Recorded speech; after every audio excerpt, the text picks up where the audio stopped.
Fala galera, bom dia. Bora lá para mais um dia, mais uma semana. Hoje é dia 12 de abril.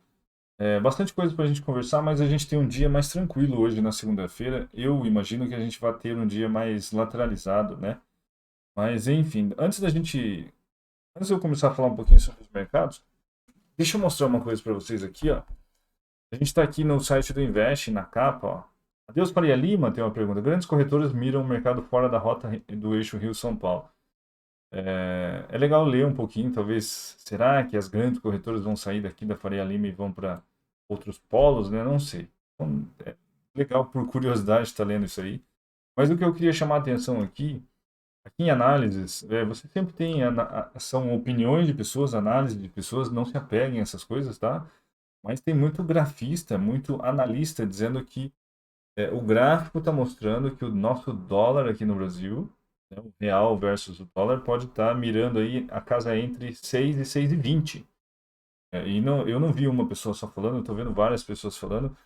De repente pode ser aí uma análise efeito manada, né? Mas se nós mesmos abrirmos o gráfico do dólar, a gente vai ver que ele está realmente com uma forcinha mais ou menos. Acabou fechando aí 5,68. Então a gente vê que o dólar está variando ali entre 5,65 e 5,80 nas últimas semanas e não está saindo dessa casa. Então está numa alta bem expressiva. E é ruim para a gente, né? Ah, dane-se, eu não ganho em dólar. Ou eu escuto muito gente falando assim, mas isso impacta diretamente o nosso dia a dia, né? Continuando aqui, ó, aproveitando que a gente está aqui no Investing, na sexta-feira os índices fecharam no positivo. Dow Jones 0,9, lá, o S&P e Nasdaq 0,5% e tal, subiram bastante. Nesse momento, enquanto eu gravo esse vídeo, ó, Dow Jones caindo 0,3, o S&P também, eles estão caindo, ó, o VIX, o índice do medo subindo. E aí, o que está acontecendo? Eu acredito que é apenas uma correção, tá, galera? Então, a gente tem o Dow aqui, ó, o Dow Jones, tá aqui. Eu até comentei que eu estava esperando que ele rompesse a máxima histórica na sexta-feira. Comentei isso no Morning Call, depois fizesse uma correção, fosse um dia mais lateralizado. De fato, isso aconteceu. Né? Aqui, ó, ele rompeu a máxima histórica, depois caiu, corrigiu, ficou lateralizado, mas no final do dia ele deu uma paulada e fechou assim, lá em cima. E eu me lembro bem que eu fiz uma mini aula com vocês no Morning Call falando sobre quando rompe uma máxima histórica, a máxima histórica rompeu, nessa região aqui a gente tem os stops de quem está vendido. E provavelmente a gente tenha as ordens de compra das pessoas que estão otimistas, né? Então, quando a gente vê esse tipo de movimento aqui, ó, candles muito fortes, aqui são movimentos altistas. O que que é comum? Como que é o comum dos mercados subirem? É assim, ó, devagarinho e subindo.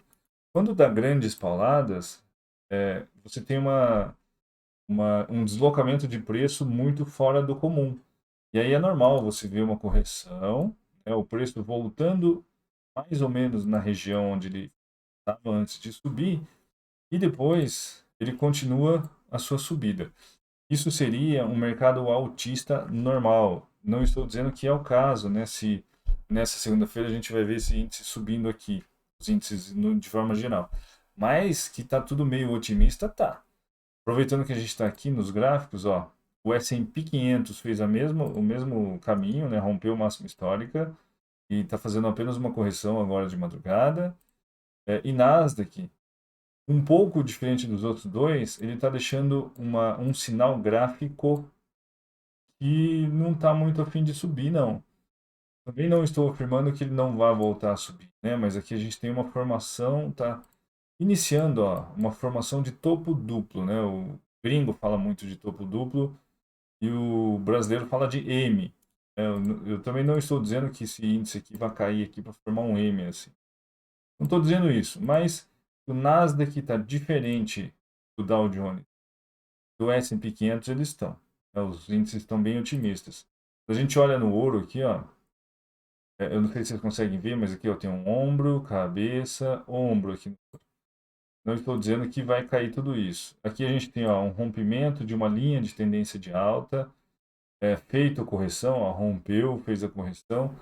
Então, E a gente pode ver aqui, a gente pode ver que a gente tem uma semana que até tem alguns dados econômicos, eu já vou mostrar isso para vocês, mas ao mesmo tempo, a gente não tem tantos dados econômicos que possam ser expressivos para trazer certa volatilidade para o mercado. Pelo menos eu estou gravando esse vídeo na segunda-feira de madrugada, pelo menos por enquanto a minha percepção é essa, pode ser que mude no decorrer da segunda-feira, vamos ver como que vai reagir os mercados na abertura de madrugada, né, na abertura dos mercados europeus, e as notícias que saem no decorrer do dia. A gente tem que ficar atento a esse tipo de coisa. Quando a gente olha para o site de notícia, a gente vê falando sobre chips e tal, mas eu queria chamar a atenção aqui para duas matérias. Ó. Ver se eu acho aqui.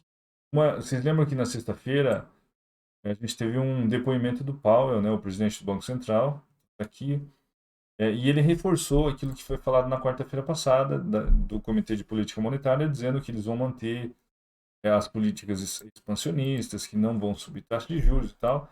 E aí hoje saiu uma matéria aqui no CNBC, ó, Powell diz que é altamente improvável que o Fed, né, aumente as taxas de juros esse ano, apesar do fortalecimento da economia.